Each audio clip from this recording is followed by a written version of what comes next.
अस्सलाम वालेकुम जी। इस बात को भूल जाइए कि अमेरिका वैसे क्या कह रहा है या पाकिस्तान या अफगान तालिबान काबुल में क्या कह रहे हैं, क्योंकि अफगान तालिबान जो अपना काबुल में वो भी खैर बड़ा खुलखुला के कह रहे हैं, छुपा के कुछ नहीं कह रहे। लेकिन अगर हम अच्छी अच्छी बातों को और वादों को और उनको अगर हम जरा साइड पे रखें तो जो चीज़ निकल के सामने आती है वो ये है कि दोहा में जो अमेरिका और तालिबान के मुज़ाकरात हुए, एक तवील बराह रास्त मुज़ाकरात थे, बराह रास्त रब्ता था। ज़ाहिर है कि इसकी एक हिस्ट्री है। मतलब है कि वो तालिबान जब पहले 9/11 से पहले जब अफगानिस्तान में इक़्तिदार में थे, उस वक्त भी जो तालिबान का अमेरिका से रब्ता हो चुका था।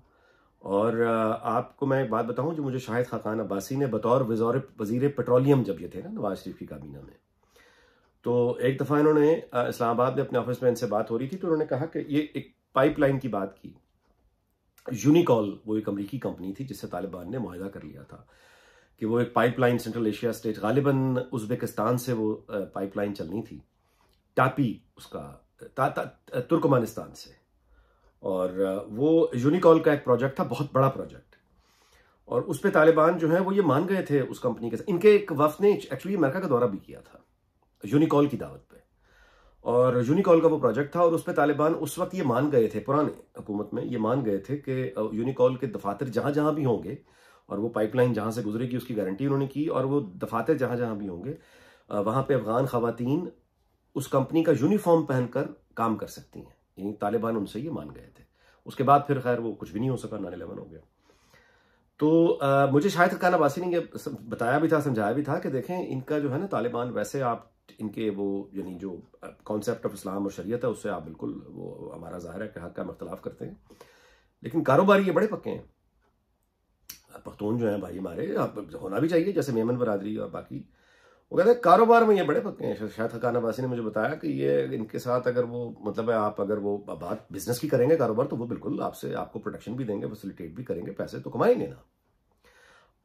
तो मतलब तो इसका मतलब है कि वो जो बराह रास्त दोबारा से लिंक स्टैब्लिश दोहा में हुआ है, ऐसा नहीं कि ये पहली मरतबा तालिबान और अमेरिका का बराह रास्त मामला आ गया है। ये पहले भी हुआ था और अब ये फिर हुआ है, लेकिन इस दफा जो बराह रास्त ताल्लुक है अमेरिका और तालिबान का, इसमें फर्क पाकिस्तान के हवाले से ये है कि पहले पाकिस्तान यानी पहले तालिबान और यूनिकॉल के माबैन जो मुज़ाकरात और मामलात हुए थे, पाकिस्तान कहीं ना कहीं उनमें यानी चाचा मामा बन के बैठा हुआ था। इसके लिए होता है, लफ्ज होता है, अब मेरे जहन में नहीं आ रहा, शेपर्ड तो नहीं, खैर शेपलिन शायद, इस तरह को जहन में आया तो बता दूंगा। वो होता ही है कि जब आप वो एक साथ किसी को लेके जाते हैं यानी हिफाजत के लिए, आमतौर पे डेटिंग में, मतलब एनीवे, तो पाकिस्तान उस हैसियत में किसी भी कैपेसिटी में मौजूद था। लेकिन ये जो दोहा वाले मुज़ाकरात हुए हैं, इसके बाद मेरा ख्याल है कि तालिबान और अमेरिका की बहुत सी अंडरस्टैंडिंग्स ऐसी हैं जो हमारे इल्म में नहीं है, हम उससे बाहर हैं। तो वो सारी गुफ्तगू जो हो रही है थोड़ी बहुत हौसला दिलाने वाली, उसको अगर आप साइड पे रखें, हकीकत क्या है। तो तालिबान के काबुल में टेक ओवर के बाद हकीकत यह है जी कि अगर कोई सबसे ज़्यादा एनर्जाइज होकर उठा है, यानी अगर नज़र आ रहा है कि फतह किसी को मिली है, तो वो ना अफगान तालिबान दिखाई देते हैं ना पाकिस्तान की हुकूमत दिखाई देती है। ये जो फाते हैं ये तहरीके तालिबान पाकिस्तान वाले हैं। यानी अगर आप देखें ना कि एक्चुअल फतह कैसे हुई है, विनर बन के कौन उभरा है, एनर्जी किसमें आई है, तो वो टीटीपी है। अच्छा, अलकायदा जो कि बेसिकली वहाँ पे अफगान तालिबान ये कहते हैं कि अलकायदा से उनके अब ताल्लुकात नहीं है, अमेरिका से जो उनकी शरायत हैं, और ये कि अमेरिका के खिलाफ वहाँ पे कोई प्लानिंग नहीं होगी। और अलकायदा मेन कंसर्न था ना अमेरिका का। अलकायदा के बारे में अब अलकायदा की जो इंटरेस्ट है और अलकायदा की सपोर्ट है और अलकायदा के लोग हैं, वो अब तहरीक तालिबान पाकिस्तान में इन्वेस्ट कर रहे हैं। और अलकायदा के पास, यानी ये तो तहरीक तालिबान पाकिस्तान या तहरीक तालिबान अफगानिस्तान, ये तो मेनली एक गुरिल्ला फाइटर्स है ना। अलकायदा का मामला ये कि वहाँ प्लानिंग है यानी वहाँ हायर लेवल की प्लानिंग भी है, और टारगेट रखने वाली वो जो एक एक्सेलेंस प्रोफेशनल चाहिए होती है वो भी है। और प्रोफेशनल एक्सेलेंस के साथ उन लोगों को टारगेट हिट करने का और उसका फिर एक्शन और उसका रिएक्शन, ये सब कुछ जहन में रख के प्लानिंग करने की पावर वो अलकायदा के पास है। और अलकायदा की सपोर्ट अब तहरीक तालिबान पाकिस्तान के पास है। और तहरीक तालिबान पाकिस्तान की जो साबका स्ट्रैटेजी थी ना, जो औरतों बच्चों को मारने की, सबको मारने की, ये अलकायदा और ओसामा बिन लादेन अपनी जिंदगी में और अलकायदा उसके बाद, यानी ये उनका इतराज था इस पे। यानी अलकायदा इतराज करती थी तहरीक तालिबान पाकिस्तान के ऊपर कि ये औरतों बच्चों को जो तुम बेगुनाहों को मारते हो ये ना मारा करो, सिक्योरिटी फोर्सेस को मारा करो और फौज के लोगों को मारा करो, और टारगेट वो करो जो हिट हो तो उसकी फिर तकलीफ हो, यानी वो एक मैसेज जाए दुनिया में। ये अलकायदा का तरीकाकार है। यह ना कि रैंडम आके गोलियों को बौछार कर देना, पागलों की तरह, जाहिलों की तरह बम चला देने सड़क, इससे निकाल के अलकायदा सोफिस्टिकेशन में लेके आती है। और ऊपर वो कहती है कि हाई वैल्यू टारगेट किया करो, यानी ताकि लोग, एक तो अवामी जो है वो राय तुम्हारे खिलाफ ना हो, टीटीपी के खिलाफ ना हो, उनको यानी अवाम को अपने खिलाफ ना करो, टारगेट दुश्मन को वीक करना है ना, तो उसका तरीका ये है। तो वो बताने वाले अलकायदा के लोग हैं। अच्छा, अब तहरीक तालिबान पाकिस्तान जो है ये आप देख रहे हैं कि ये बहुत एनर्जाइज होके, कोई दिन ऐसा नहीं जा रहा जब पाकिस्तान पे अटैक नहीं हो रहा। बाय द वे, कुछ खबरें पहुंच रही हैं, कुछ खबरें नहीं पहुंचती। मैं उन खबरों की बुनियाद पर बात कर रहा हूं जो पहुंच रही हैं, मैं उन खबरों की बुनियाद पर बात कर रहा हूं जो छप रही हैं, उन खबरों की बुनियाद पर बात बता रहा हूं कि कोई दिन ऐसा नहीं जा रहा जब पाकिस्तान में अटैक ना हो रहा हो। वो सलसल हो रहे हैं, डेली हो रहे हैं, कभी किसी टारगेट पे, कभी वो जारी है। अभी जो पेशावर में हुआ है ना, ये अलकायदा का एक तरह से सिग्नेचर है। ये टीटीपी ने किया होगा एग्जीक्यूट, सिग्नेचर ये अलकायदा का है, क्योंकि ये इस टाइम पर, इस वक्त में जब आईएमएफ जरा ज़हन में रखें ना, फाइनेंशियल अपनी वो मामला ज़हन में रखें, अफगानिस्तान की तस्लीम करने, अफगान हुकूमत को तस्लीम करने वाला मामला ज़हन में रखें, इस पस मंजर में इनको मारना इस वक्त, नतीजा उसका यह हुआ कि यूरोपीय यूनियन, यानी जहां पर उन्होंने हिट करना था वो उसका जवाब आ गया है। यानी ठीक उन्होंने अलकायदा की जो थी, आप अपना जो महारत है, आप यूं कहिए कि उसका इजहार हो गया है, इजहार हो रहा है। इनफैक्ट तहरीक तालिबान पाकिस्तान के हर हमले में ये आपको पीछे अलकायदा की वो वाली एडवाइस और ट्रेनिंग नजर आएगी कि आपने सिक्योरिटी पर्सनल को किस तरह मारना है। और मैं आपसे गुजारिश करूं कि चलें ना ही करूं, आगे चलते हैं। तो ये जो अब हो रहा है, इसके बाद अब यानी जवाब देना ना। यूरोपीय यूनियन की एम्बेसडर ने पहले तो ट्वीट किया पेशावर के वाक़िफ़ पास्टर को जो कत्ल किया गया, उसके बाद वो जनरल कमर जावेद बाजवा से खुद मिली इन पर्सन जाके, फिर उसने मिलने के बाद ट्वीट किया।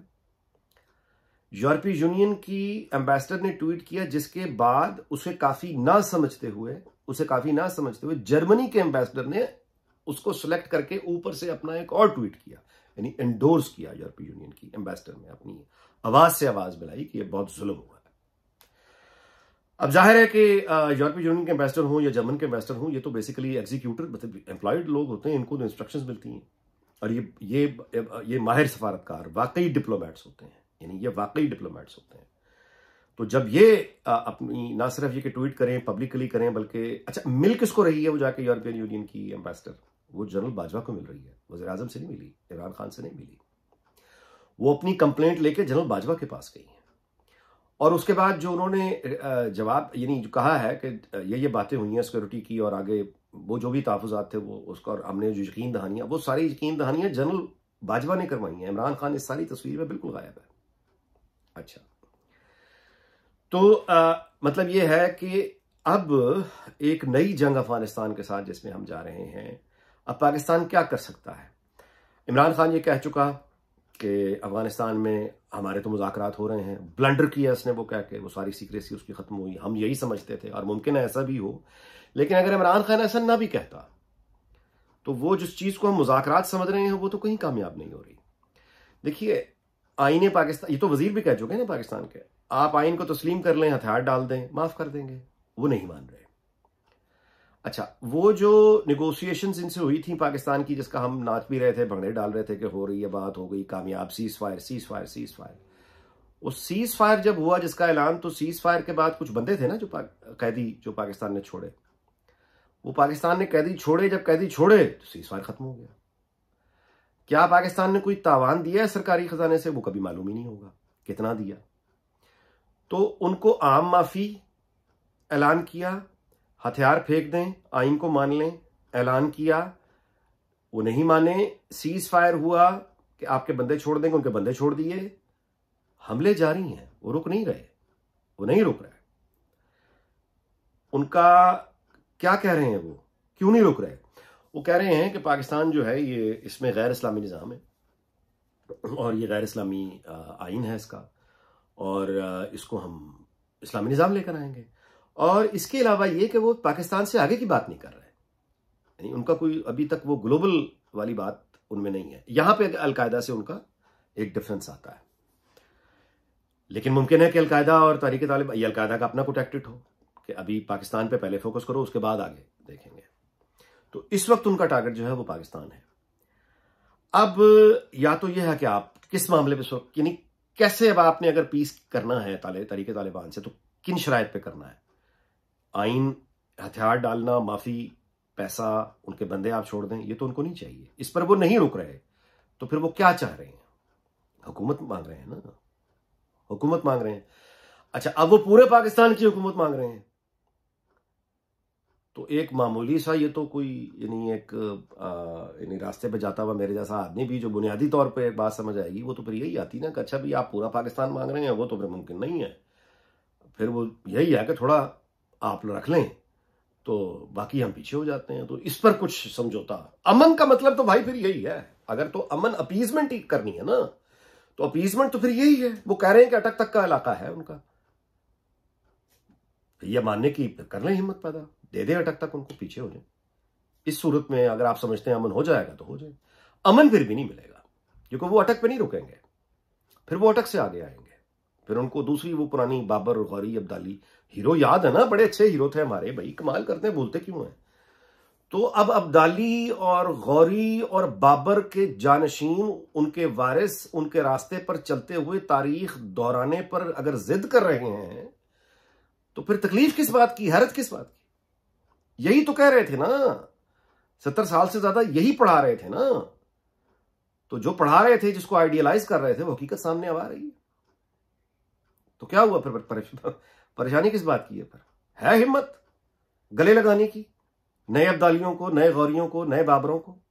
है हिम्मत इनको वेलकम करने की? वीलॉग इस बात पे खत्म करते हैं कि ये बड़ी तवील एक नई जंग में होगी। जाहिर है कोई स्टेट जो है वो हर स्टेट जो है वो अपने बॉर्डर्स के एतबार से बहुत सेंसिटिव होती है और बहुत रूथलेस होती है और किसी भी हद तक चली जाती है। अब जाहिर है कि मामला जब पाकिस्तान की सरहदों पर आएगा तो रियासत रिएक्ट करेगी, करना चाहिए उसे, ये उसका फर्ज है कि वो रिएक्ट करे, कभी तो रिएक्ट करे, कहीं मतलब है कभी सही जगह पर भी रिएक्ट करे। हम पे तो रिएक्ट कौम पे तो करती रहती है, यानी इन दुश्मनों पे भी कभी रिएक्ट करे। और ये एक तवील जंग होगी, इसमें कोई खुशखबरियां या इस तरह के ख्वाब देखने या दिखाने का फायदा नहीं है। बहुत भारी फैसला होगा, बड़ी कीमत होगी, बहुत यानी इसके लिए मेहनत होगी। लेकिन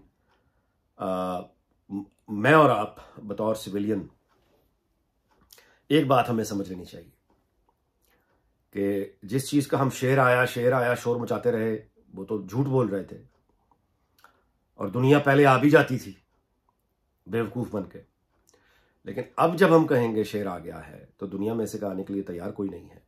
अब हमें ये जंग मुमकिन है अकेले लड़ना पड़े, बहुत तवील लड़ना पड़े। तो इसलिए कम से कम हम इत्तेहाद और यकीन की बहुत ज़रूरत है और झूठ जो है इससे बचने की बड़ी ज़रूरत है। इन लोगों के सिंपैथाइजर्स अगर हम ये कहें दूर दराज बैठे हैं तो ये गलत है। तहरीक तालिबान पाकिस्तान के सिंपैथाइजर्स पाकिस्तान के अब हर कोने में बैठे हैं और मुझे खौफ और ख़दशा है कि हर इदारे में बैठे हैं।